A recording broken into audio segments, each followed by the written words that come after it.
zahay sanakivo herin'ny lalàna dia tonga fa noho ny fanehoana ihany koa ny fahavononana hiadiana hiady amin'ny kolikoly satria ny fanambaram-pananana dia ampadia maso dia midika fahavononana fanehoana fahavononana ampiadiana amin'izany kolikoly izany mba ahafahana mitondra ny ezaka fampandrosoana ho an'ny Madagasikara. Azo natao hoe tsy notereny lalàna ihany fa tsy tokony ihany koa nanaovana ilay fanambaram-pananana marina tokoa zany satria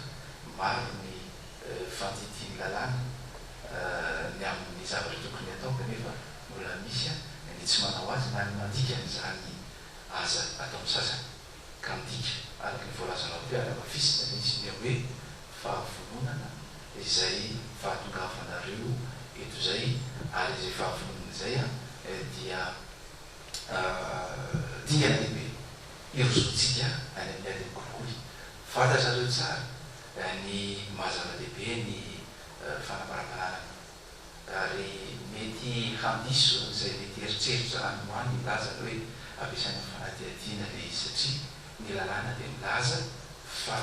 fepetra fisorohana ny fanambaram-pananana.